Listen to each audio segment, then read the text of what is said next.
to our Bloomberg television and radio audiences worldwide. Welcome to Balance of Power, where the world of politics meets the world of business. I'm David Weston. The big news today, at least in Capitol Hill, is the possible round of stimulus that may still be coming. We go now to our Capitol Hill correspondent, and she is Laura Davison. So, Laura, the leadership on both sides were negotiating late in the night last night. I guess they're talking again today. Are they getting closer to an answer? They are. They largely got unstuck last night. The two issues that had been a real point of tension, money for state and local governments, as well as this legal liability shield for companies. They agreed to abandon both of those issues. They'd failed to reach agreement on those for months and decided to move forward with about a $900 billion stimulus package that includes something new that hadn't been part of the talks, another round of stimulus checks. So back in the spring, there were these $1,200 checks that went out to a lot of low and middle income Americans. They're looking at doing another round. They're still sort of figuring out the exact amount, but looking like in that $600 to $700 range for adults and also potentially for children as well. Well, it can't come too fast. So we'll keep you up to speed on that with Laura Davison, our congressional correspondent with Bloomberg. Well, part of the reason that they're pressing so hard for this fourth round of stimulus is increasing signs of the economy may be faltering as we head into the new year. For a report on where we are in the economy right now, we go to Michael Feroli. He is Chief U.S. Economist for JPMorgan. Michael, thank you so much for being with us. Give us a sense of how you view the numbers right now. We had retail sales numbers out today, for example, that most people found quite disappointing. That's right. Retail sales were down 1.1%, one of, outside of the pandemic numbers we saw in the spring, one of the worst numbers we've seen in quite some time. Added to that, last week we saw jobless claims move up. The most recent jobless claims number moved up the most in a week since March.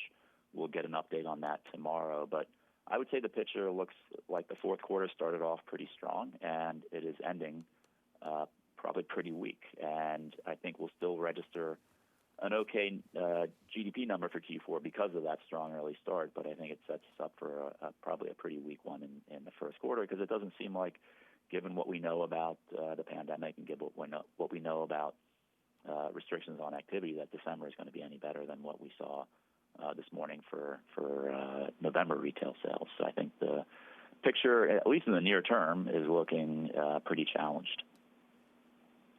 Michael, you mentioned employment. Give us a sense of the employment numbers, because I saw in your note you've gone through fairly carefully to look at claims. It's a confusing story for many of us because some of the numbers don't seem to jibe.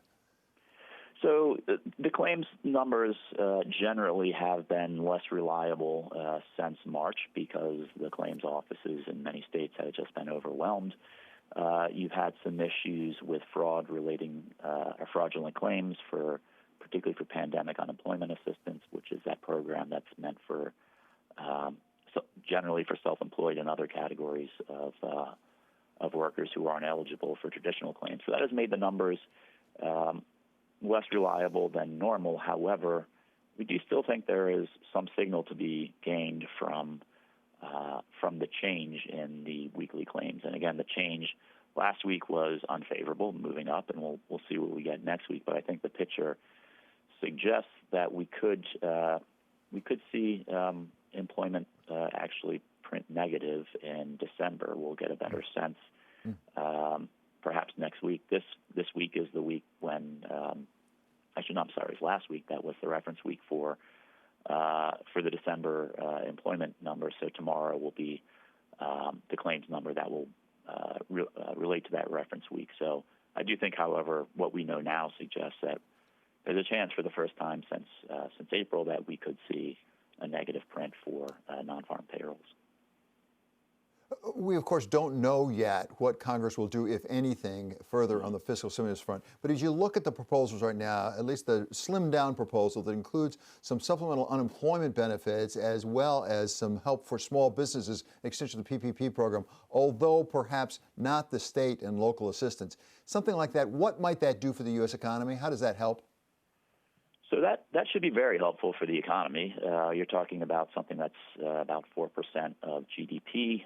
If you think, you might want to take some haircut off of that when you think about its impact into the economy. But even with some haircut, you're talking about a 2 to 3% boost to GDP over the course of 2021 and perhaps bleeding into 2022. So that should be very impactful, and I think sometimes people have gotten a little numb to the size of these numbers after the CARES Act, but $900 billion is a large number. It's larger than the Recovery Act of early 2009, albeit with a larger economy, of course. But this is not, anything that should be sniffed at. I do think, obviously, there are winners and losers here. The losers, of course, being state and local governments, which had been a priority for the Democratic side of Congress. But on the other hand, the overall quantum of stimulus at $900 billion is pretty close to what we and many others were expecting. We had been expecting about $1 trillion. So, and I think many others had also been expecting something similar. So the overall amount and the fiscal thrust that it imparts to GDP growth next year is about in line with expectations, albeit with the composition, perhaps a little different than most people were thinking. A little less than 2 hours from right now, we're going to get a report from the Federal Open Market Committee, the Federal Reserve Board, after their 2 days of meetings, and we'll figure out what they do or don't do. I'd love to talk to you about that, but first, they have to sort of figure out where the economy is going, as you do, as Chief U.S. Economist at JPMorgan. How do you do that when it looks like the vaccine is really going to kick in sometime, we're not sure when in 2021, but at the same time, it looks pretty bad between now and then. How do you make an assessment of the U.S. economy in those circumstances? Well, you have to make assumptions. We do, and the Fed staff and FOMC officials do as well. We know that their assumptions on fiscal policy have shifted back and forth over the past few months, and they have also had assumptions about the course of the pandemic and vaccines, even though those assumptions are more uncertain and certainly not within the usual remit of economists. But that is obviously a vital input into thinking about growth next year. I suspect that since the November meeting, they have learned, like the rest of us have, favorable news on the vaccine and probably somewhat more favorable news on fiscal than they were assuming at the time of the last meeting, which was in the first week of November. So I do think that probably supports what we're going to see at 2 o'clock are updated forecasts, economic projections, and they had already had a pretty favorable outlook for they being the FOMC, pretty favorable outlook for next year, and I suspect that remains the case when we see their updated forecasts later on this afternoon. The Federal Reserve has already done a fair amount for the economy. I think most people would agree to that when it needed it most. The question is there anything more for it to be done? We talked about fiscal, but what about on the monetary side? Do you expect anything at all, maybe in the form of guidance, something else coming out of the Fed today? Yes, I think the big question mark about today's meeting is what they do with their asset purchases. One thing I think most people agree on is, because they essentially told us this in the minutes to the last meeting in November, is that they're going to give us more guidance about how long they intend to continue purchasing assets, treasury securities, and mortgages. So that is one thing we should learn is their intentions about how long they intend to do these asset purchases. I think what is more contentious is whether they attempt to provide more monetary support to the economy this afternoon, and the avenue that has received the most attention is that they could extend the average maturity of their Treasury purchases to purchase more longer-dated Treasury securities in an attempt to push down longer-term interest rates even further. Personally, I think they do that this afternoon, but that is, I believe it might be a minority view. Most of my counterparts look for the Fed to take no action this afternoon. But if they do take action, it seems like that is the most favored option, is to extend the average maturity of their purchases. Okay, well, we'll watch that closely and see whether you're right or not. As you say, I'm not sure it's a majority view, but it'll be interesting if they do actually adjust the maturities. Thank you so much to Michael Feroli. He is the Chief U.S. Economist for JPMorgan. Coming up here, there's been a massive hack of government computers. The question is, can the U.S. do anything about it? We're going to talk with the former head of IBM. He is Sam Palmisano, who knows just a little bit about cybersecurity. That's coming up next on Balance of Power on Bloomberg Television and on radio.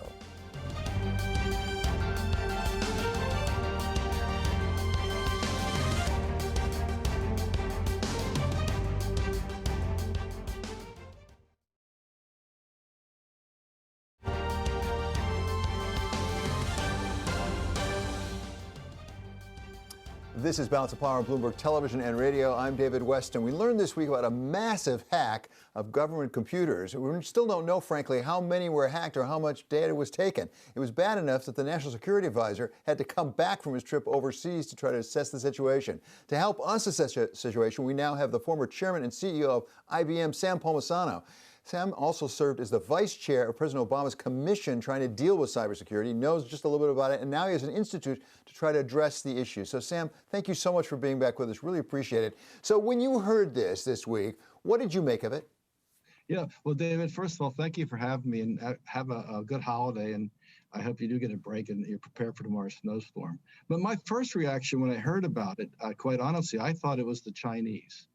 And I'll tell you why I say that, because if you look at the historic pattern of the various types of attacks that have occurred in the past, this is more like the Chinese trying to get access to information and data, and then the Russians had their own strategies, and we can talk about, election interference and the like, as well as in the financial side of transactions. So, however, obviously that's not the case. I mean, this time it was the Russians and whatever they call themselves, Cozy Bear or APT-29, whatever it happens to be. I think that from what I've read and what I hear from my friends in the government, that they're pretty confident that's who it was this time. Now, having said all that, I mean, I think it does wake the nation up to the risk we faced if we don't do something about our cybersecurity and our infrastructures. So how does this happen, Sam? I mean, for those of us who don't understand this world the way you do, this is not the first hack we've heard about, either of government computers or often of private sector computers. And yet it seems it was quite vulnerable. This organization, SolarWinds, a private company, has something like 275 or 300,000 different customers. About 18,000 they say may have been affected here. But it included things like the Treasury Department and the State Department and the Department of Homeland Security, the IRS. How can we be that vulnerable at this point? Well, I mean, actually, David, if you kind of stand back from this hack, and there's a pattern of this. In fact, we studied this in the Obama Commission, and my as you mentioned, my think tank is focused on this as well. Think about it as your supply chain. In this particular case, SolarWind is a provider of services, network services, but services to all these various entities. That's the nature of their business. However, they're very innovative. They're very good. They're growing very, very quickly. But perhaps they weren't as thorough as they needed to be as far as securing their particular platform itself. I don't know that, but the suspicion is that they were able to get in, the hackers were able to get in and through what they would call a backdoor or a vulnerability. And then through that vulnerability, they were in there for a long time. And that's where they go undetected, which is the complexity of trying to figure out how this happened and who they are and what the impact is, because they've been kind of invisible. Then all of a sudden something happens where they become apparent. Either a big data set start to disappear or whatever that happens to be, or the government sees what's going on and they have to begin to react. But the point of it is that the key is the vulnerability of people's supply chains. I mean, if you were going to go hack the U.S. government, you wouldn't go hack the military or NSA or CIA. You would hack the civilian side of government, which is not nearly as secure, coming through one of their providers, their service providers. No different than if you're going to hack a bank. I mean, to go after a bank that's spending billions of dollars or hundreds of millions of dollars to protect their infrastructure is very challenging. However, if you go through someone within their supply chain, some small innovative company that they're using to either help with technology or just sell their products and those sorts of things, they're the ones that are the most vulnerable, and then therefore your entity is vulnerable because they're part of your operations. Well, that raises the question, how dependent are we in the government on those independent contractors? And not just the contractors, understand it, but the subcontractors and the subcontractors to the subcontractors. We're very dependent on them. And you saw that not just in cyber, go back to the pandemic when all of a sudden we couldn't get PPE and those sorts of things. So there's a total dependency on the supply chain and those suppliers within the government.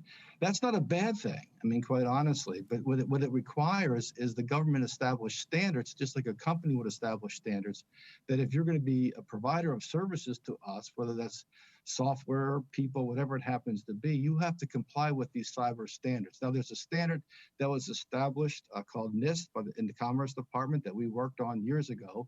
That's a very good standard, by the way, to secure the infrastructure, and a lot of the private sector companies are complying with that.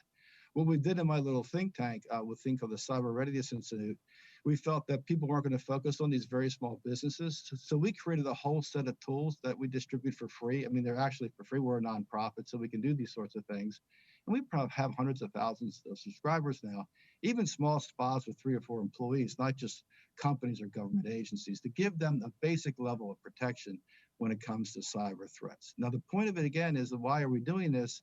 Is because if you're General Motors or ExxonMobil or some large entity, you have all these small little partners involved in your infrastructure, drilling operation, car dealerships, et cetera, et cetera. So you want to be able to protect yourself from their vulnerabilities, not just your own from a cyber perspective. We have President-elect Biden coming to office January 20. Who does he have responsible for this? Or who does the current president, President Trump, have responsible for this? Who does he call up when he hears about something like this? Well, that is a great question, my friend. That is unbelievably a great question. I would say they should start with somebody within the White House staff, but let's talk about it as it is today versus as maybe a point of view as it should be. As it is today, there is an agency called the Cybersecurity and Infrastructure Security Agency. It's part of the Department of Homeland Security that is responsible for these kinds of hacks, for agency protection, pandemics, all sorts of things, but they are the responsible agency that does these things. As you might recall, there's nobody leading that agency at this point in time because they were all fired. So there's no one in the agency at the agency level who is in charge of leading these operations. There's also no one in the White House staff either, by the way, because as it was part of the focus in the National Security Council, the Obama administration, we proposed in the executive order that they elevate it to establish a higher set of priorities. That would be a visible way to create priority within the government, is elevate that person or that individual.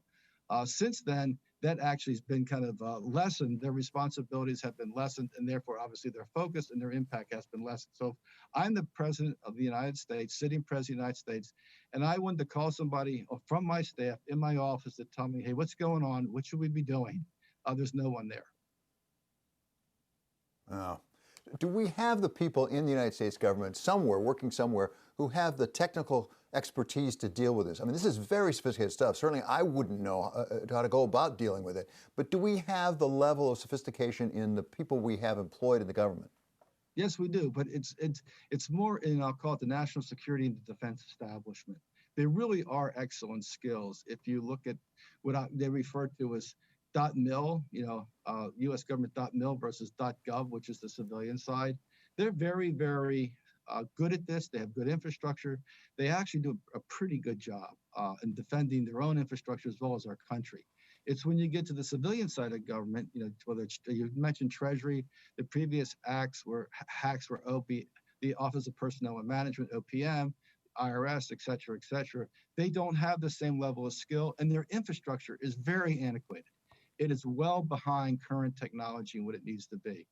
And that's something that needs to be addressed. But before you address it, I mean, first of all, you need to establish a priority. And we would recommend that the president-elect establish a priority. And the best way, I think, to demonstrate that is you put somebody on your staff who has the knowledge and the capability to convene the government leaders as well as the private sector people, so they have the gravitas to pull that off, to be able to establish not only a responsive and defensive measures like we're in today, but also, I'll call it more a strategy to be protective over the long term. At the same time, you might consider I'm sorry, go ahead. No, I was going to say, you have written that we are at cyber war right now. We just don't seem to recognize it. The problem, though, is going back to the very beginning, how do you conduct a war if you're not sure who actually fired the shot at you? Because even here you say you thought it might be the Chinese, maybe it's the Russians.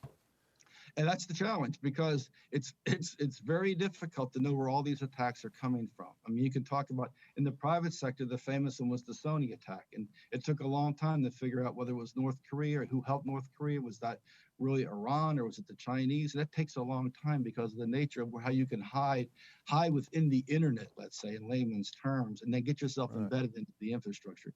The key to doing that, though, is quite honestly, you need to be protective and also have a mechanism in place to respond. So you have to plan.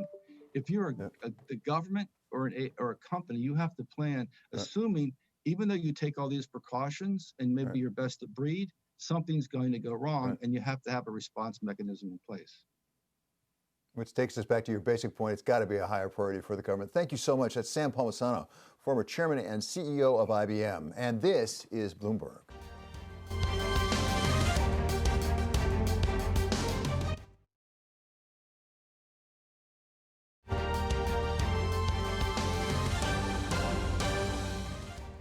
This is Balance of Power on Bloomberg Television and Radio. I'm David Weston. It's time now for a market check. And for that, we go to Emma Chandra. And Emma, I must say, typically on a Fed day, which is today, the markets aren't doing much. What are they doing today?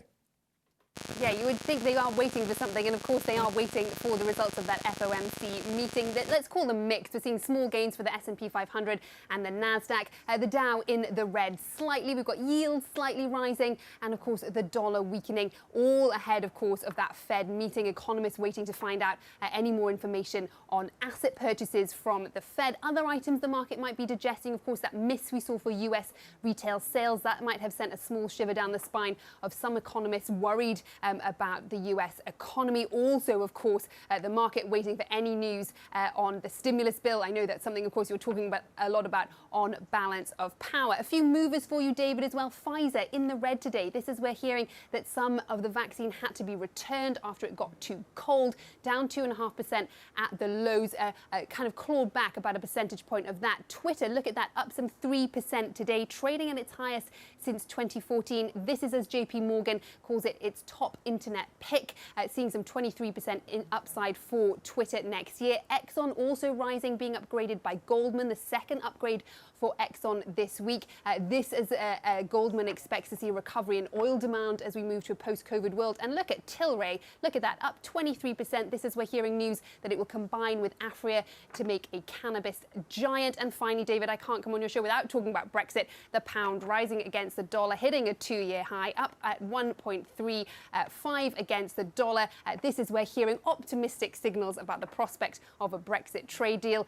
Fishing, apparently, the only hurdle, David. But of course, we've got to wait until we see that deal.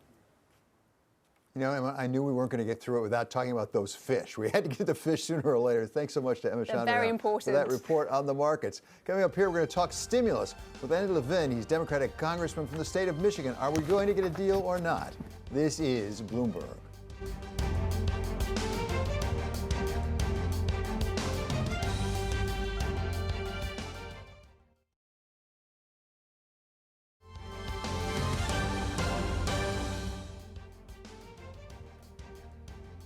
This is Balance of Power on Bloomberg Television and Radio. I'm David Weston. Congressional leadership is negotiating down to the wire on that possible stimulus package. And earlier today, this is what Senate Majority Leader Mitch McConnell had to say about progress.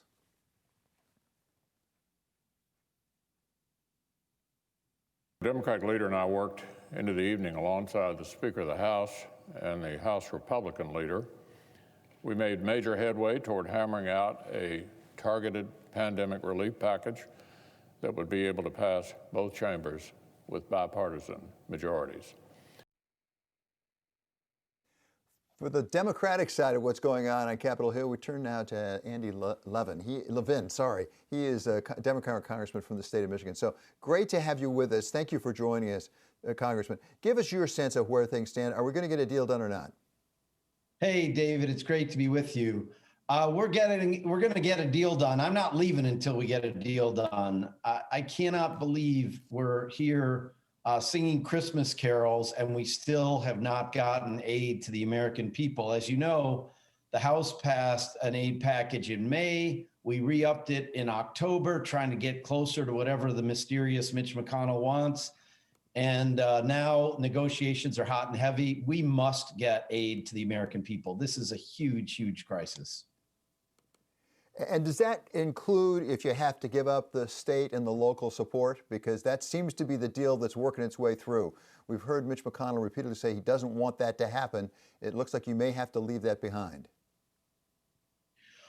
Well, the current framework for negotiations leaves out Mr. McConnell's pet project, which is what he calls liability protections for businesses, which is an outrageous move to try to put their dreams of quote unquote tort reform into this package.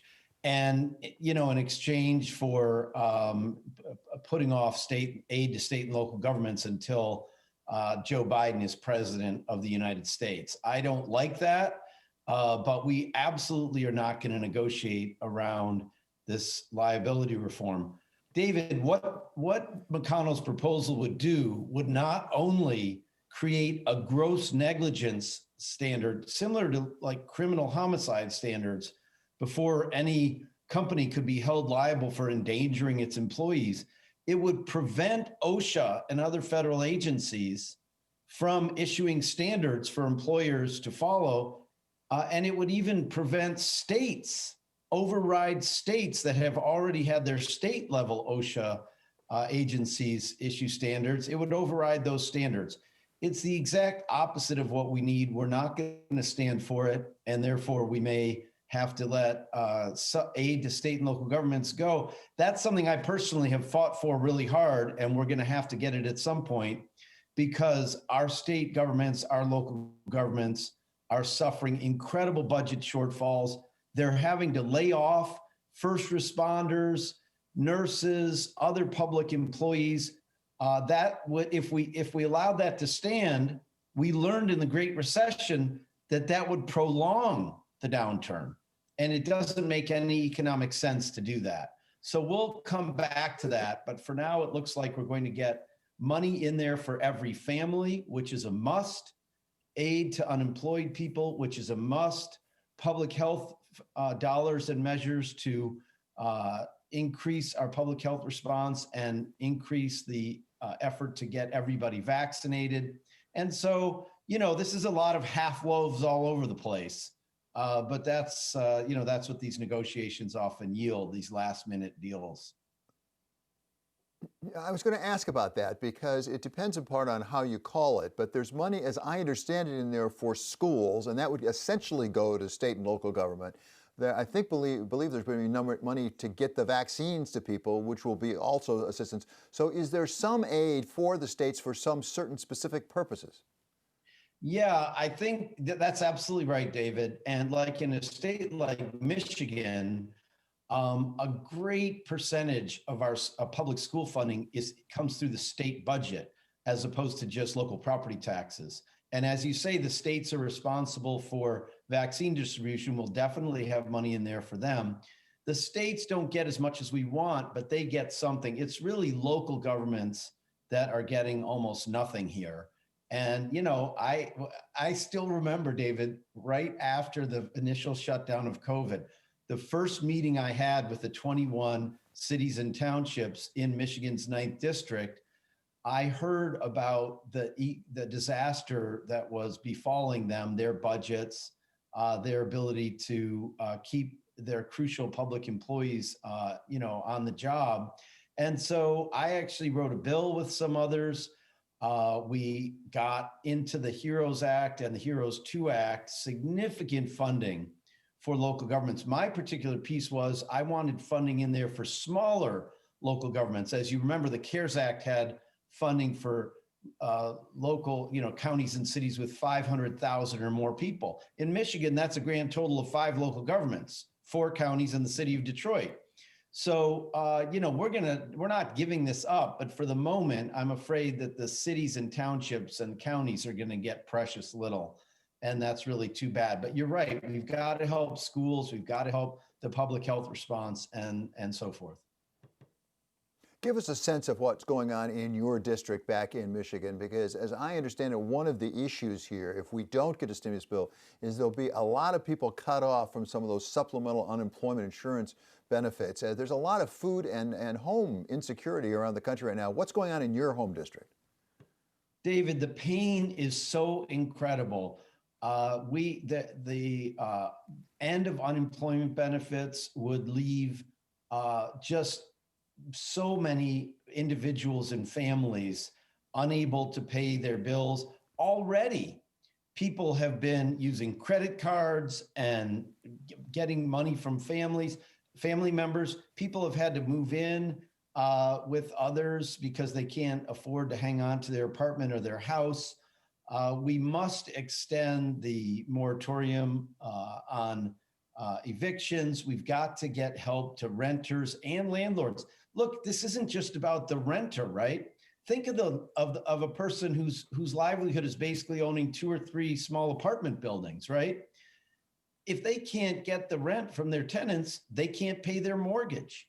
So the ripple effect of failing to act here harms the whole economy.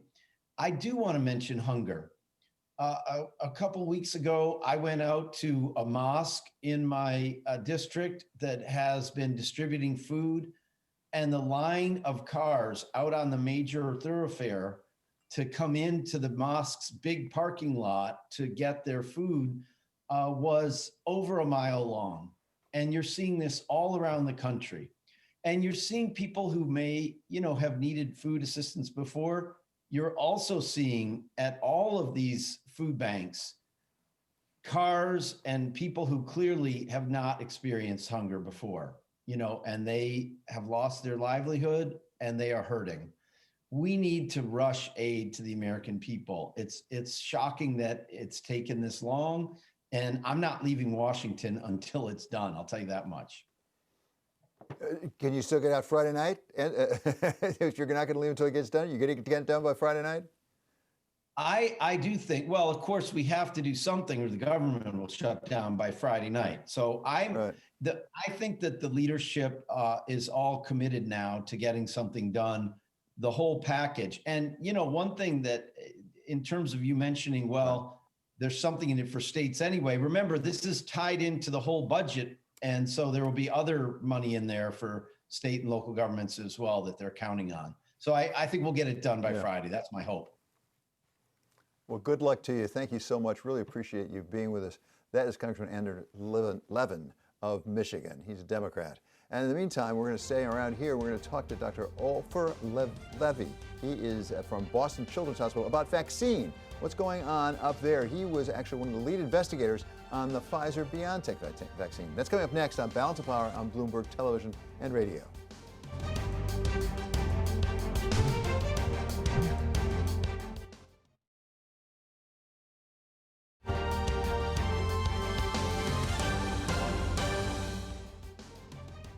This is Balance of Power on Bloomberg Television and Radio. I'm David Weston. Well, the Pfizer-BioNTech vaccine now is being distributed pretty much throughout the country, with the Moderna vaccine apparently maybe close behind it. We welcome now Dr. Ofer Levy. He is from the Boston Children's Hospital, where he is director of Precision Vaccines Program.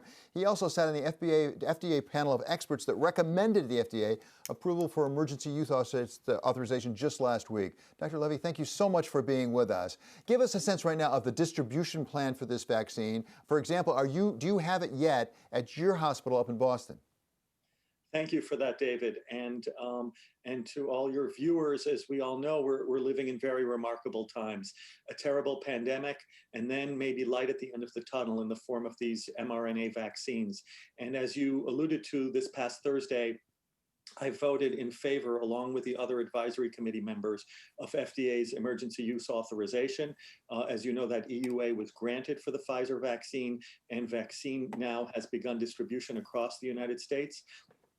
And to answer your question, yes, we at Boston Children's Hospital now have some doses of this vaccine, and I am scheduled to receive it myself tomorrow at 12:40 p.m.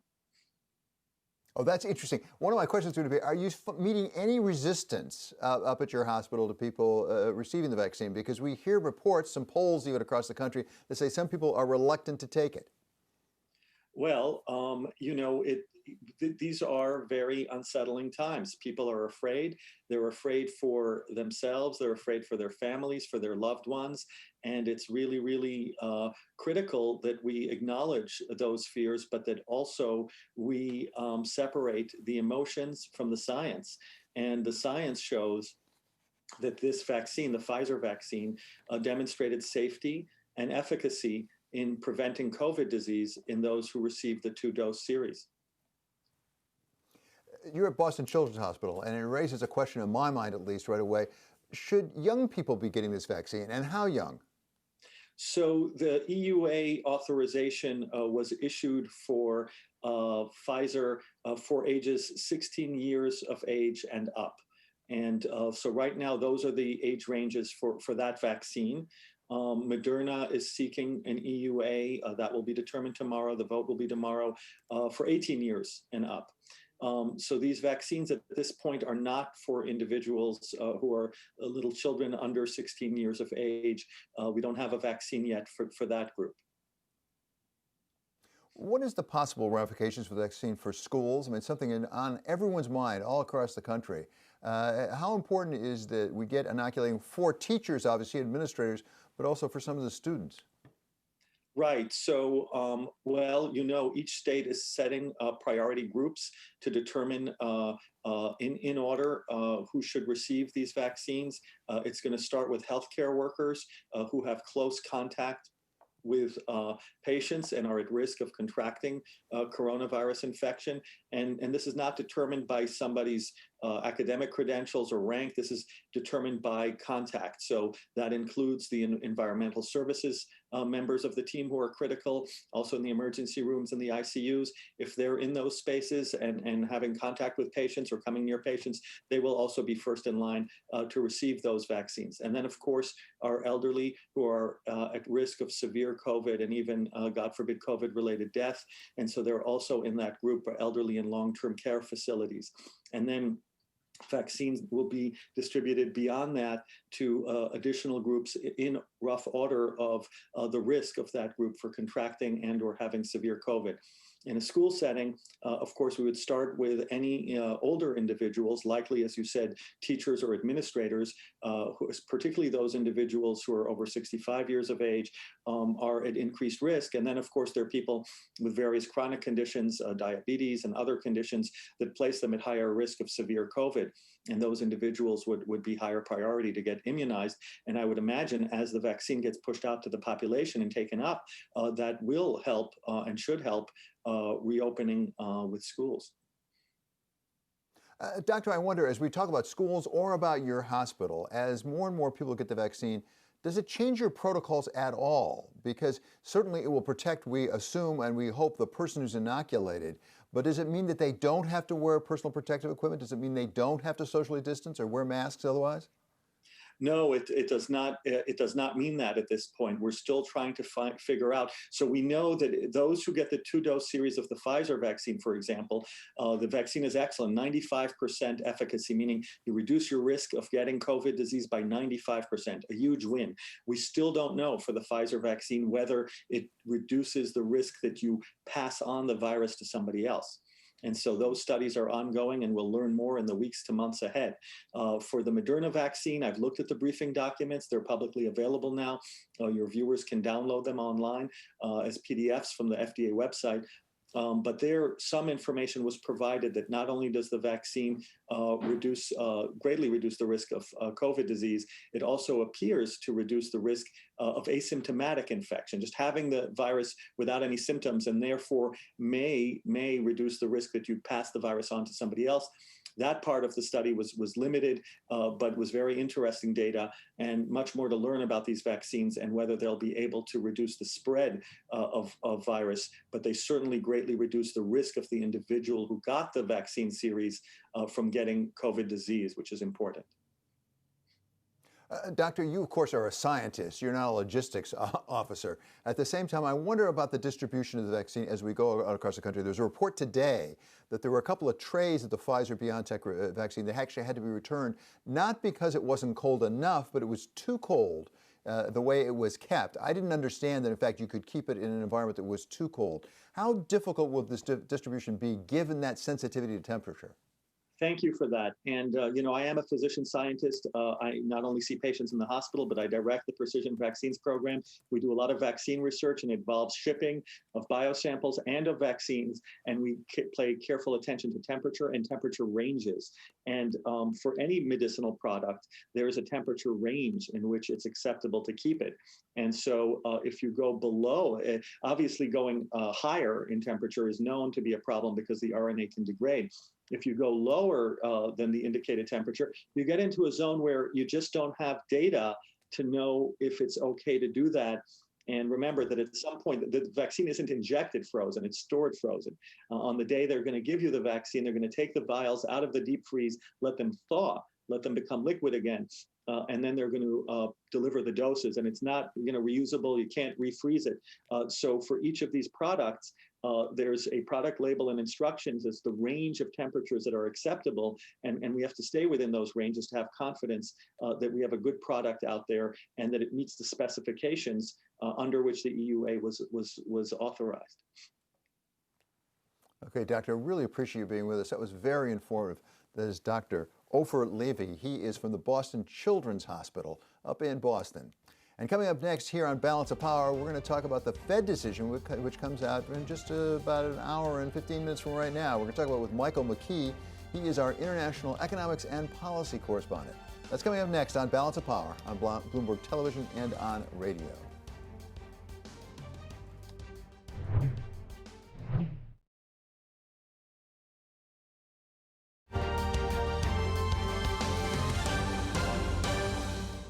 This is Balance of Power on Bloomberg Television and Radio. I'm David Weston. Well, the Federal Open Market Committee from the Federal Reserve has concluded its 2 days of meetings, and it's going to give us a report in about an hour and 10 minutes, more or less, from right now about exactly what it decided and what it talked about. Here to give us a preview of that is our expert in the area. He is international economics and policy correspondent for Bloomberg, Michael McKee. So, Mike, give us a sense. First of all, before we talk about what they might do, what are they going to tell us about what they think is going on with the economy? Well, that's a tough question, and it'll be interesting to see if we see Jay Powell describe their meeting in a little more detail, because they're in a tough place. They see the economy slowing down, and of course we got those bad retail sales numbers today, and yet they also see all the video of people starting to get vaccinations. And monetary policy works with a lag. So do they make policy betting things are going to get a lot better, or do they make policy because they're trying to insure against things getting a lot worse? Tough to know at this point. So let's get to what you think they might do. I mean, I don't think too many people think there's going to be a radical departure, but could they change the guidance? Could they give us some more information about their bond buying program? Well, you remember a couple of months ago, they changed the guidance on their interest rates to say we'll keep rates low until we get to an average over 2% for a while, try to catch up for some of the disinflation that we've had. Now the question is, what do they say about QE, the bond buying program? Do they tie that to unemployment and or prices? And if so, how do they do that? That's the real question today. The other question is, do they do any more policy? And that's what you were talking about with Michael Feroli earlier today. Do they buy more bonds, or do they change the maturity of the bonds that they buy to put more pressure on long-term interest rates?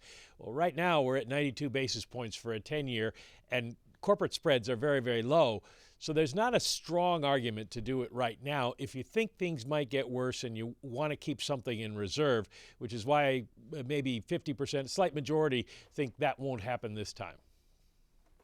So just explain the bond curve I always sort of struggle with. It's called WAM, as I understand, weighted average maturities, I think. Suppose they do that to sort of, as it were, suppress the yield on the long end of the curve. What does that do for the economy? Well, normally it would help a lot because a lot of loans are tied to the 10-year, including mortgages. But at this point, the mortgage rates are at record lows. So the additional gain from pushing down a little bit more on the 10-year note yield isn't going to be that great. Maybe you want to wait until yields get higher than that and then put this into practice so that you do get more bang for the buck. But we've vacillated between 50 basis points and just under 1% for the 10-year note yield. And it's hard to see that going even back down to 50% is going to change anybody's outlook on what they're going to borrow. Yeah, I mean, we do have a news conference afterwards. Are we going to hear anything from Jay Powell about fiscal stimulus? Well, one assumes. Now, the news that we're maybe very close to a fiscal deal may make him more cautious. He doesn't want to say anything that would get in the way. But obviously, the Fed knows it can't do a lot more and needs as much fiscal help as Congress will give. All right. Thank you so much to Michael McKee. And there will be a special on Bloomberg. It's called The Fed Decides, starting at 2 p.m. Eastern Time today. And stay with us for the second hour of Balance of Power over on Bloomberg Radio. This is Balance of Power, and we are on Bloomberg.